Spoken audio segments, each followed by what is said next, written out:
कई बार ऐसा होता है कि बहुत सारे टेक्नीशियंस को इसका सिग्नल नहीं आता। बहुत सारे लोगों को ये कंफ्यूजन होती है कि वो ईसीएम ऑर्डर कर देते हैं, लेकिन ईसीएम थोड़ी सी ओवरहीट हो रही है, वो सिग्नल भी ईसीएम को आता है, जिसकी वजह से ये वर्क। तो चलिए शुरू करते हैं।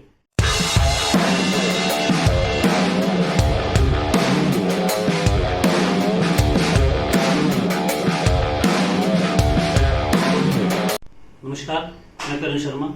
आज मैं आपके लिए लेके आया हूँ एक गाड़ी की एसी वायरिंग डायग्राम के बारे में कि उसकी वायरिंग कैसे काम करती है, कहाँ से सिग्नल आता है और किस तरीके से वह वर्क करता है। कंप्रेसर जब ऑन होता है तो कहाँ से सिग्नल आता है और रिले कैसे काम करती है उसके बारे में है।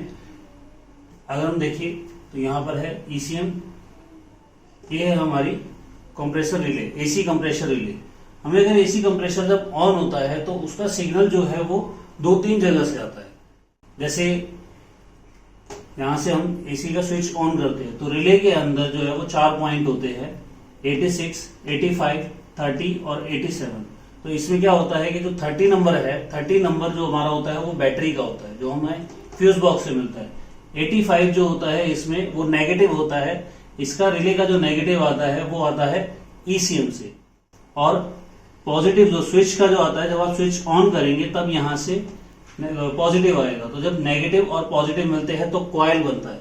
कॉइल बनने पर क्या होता है कि ये वाला पॉइंट आपस में इस तरीके से जुड़ जाएगा। जब ये पॉइंट इसका अटैच हो जाता है तो बैटरी का डायरेक्ट करंट जो है वो कंप्रेसर में आ जाता है पॉजिटिव का, और कंप्रेसर को नेगेटिव जो मिलता है वो बॉडी ग्राउंड में रेगुलर मिलता रहता है। अब बात ये आती है कि नेगेटिव जो है वो ईसीएम जो है वो रिले को कैसे नेगेटिव देता है। देखिए, कंप्रेसर कार एसी के अंदर कूलिंग कॉइल के पास एक एवोपरेटर सेंसर लगा होता है, जिसे हम कूलिंग कॉइल सेंसर भी कहते हैं। वो क्या करता है, वो कूलिंग का टेम्परेचर बताता है, जिससे क्या होता है कि उस टेम्परेचर से ईसीएम जो है वो रिले को नेगेटिव देता है। कूलिंग कॉइल टेम्परेचर में 2 वायर होती है, एक होती है नेगेटिव की और एक होती है सिग्नल की। तो सिग्नल की वायर से जब ईसीएम को सिग्नल मिलता है एवोपरेटर टेम्परेचर सेंसर से कि इस वक्त कूलिंग कॉइल का टेम्परेचर इतना है, अब टेम्परेचर ज्यादा हो गया, अब टेम्परेचर कम हो गया, तो उसका सिग्नल जो है वो ईसीएम को मिलता है। फिर ईसीएम क्या करता है कि नेगेटिव रिले को देता है। आप लोगों ने गाड़ी चलाते नोटिस किया होगा कि जब आप स्विच दबाते हैं, कंप्रेसर ऑन होता है तो वो रेगुलर चलता है, लेकिन जब थोड़ा सा ठंडा हो जाता है तो उसके बाद कंप्रेसर ऑटोमेटिकली कट कर जाता है। कट करने के बाद थोड़ी देर बाद 10-12 सेकंड के बाद वो फिर ऑन होता है, फिर 1-1.5 मिनट काम करता है। रेगुलर गाड़ी के अंदर कंप्रेसर कट ऑफ होता रहता है और कनेक्ट होता रहता है, कट ऑफ होता रहता है, कनेक्ट होता रहता है।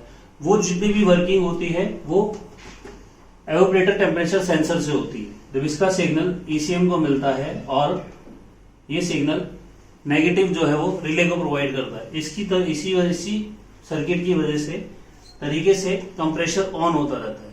अब कई बार ऐसा होता है कि बहुत सारे टेक्नीशियंस को ये समझ में नहीं आता है, वो क्या करते हैं, कई बार गाड़ी में आता है कंप्रेसर ऑन नहीं होता, तो कंप्रेसर ऑन जब नहीं होता तो वो क्या करेंगे, मल्टीमीटर से इसका पॉजिटिव और नेगेटिव चेक करते हैं। जब चेक करते हैं तो पॉजिटिव नहीं आता, पॉजिटिव में फिर वो रिले पर आते हैं, फ्यूज वगैरह चेक वगैरह सब कुछ करने के बाद रिले पर आते हैं। रिले पर आने पर वो क्या करते हैं कि चारों पॉइंट चेक करते हैं, जो एक बेसिक तरीका है।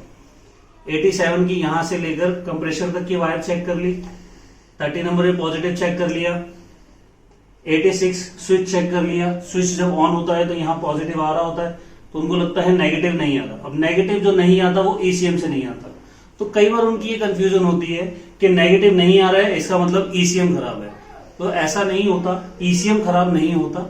ईसीएम बहुत रेयर केस है जो खराब हो जाए। मैक्सिमम जो होता है अगर एवोपरेटर टेम्परेचर सेंसर सिग्नल नहीं देगा, क्योंकि जब ये खराब हो जाएगा तो इसका सिग्नल ईसीएम को नहीं आएगा, और जब ईसीएम को इसका सिग्नल नहीं आता है तब ये नेगेटिव नहीं देता है। तो बहुत सारे लोगों को ये कंफ्यूजन होती है कि वो ईसीएम ऑर्डर कर देते हैं, लेकिन ईसीएम खराब नहीं होता। ज्यादातर जो खराब होता है वो एवोपरेटर टेम्परेचर सेंसर होता है। और कई गाड़ियों के अंदर कूलेंट टेम्परेचर सेंसर की वजह से भी एसी काम नहीं करता।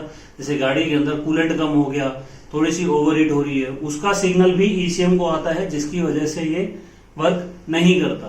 तो ये था कार का एसी डायग्राम, एक नॉर्मल डायग्राम जिसमें एवोपरेटर टेम्परेचर सेंसर से कैसे सिग्नल आता है ईसीएम को, और ईसीएम कैसे नेगेटिव देता है रिले को। ईसीएम खराब है या एवोपरेटर टेम्परेचर सेंसर खराब है, इसके बारे में था। और कंप्रेशर कैसे ऑन होता है ये मैंने आपको समझाया। तो मिलते हैं नेक्स्ट वीडियो में।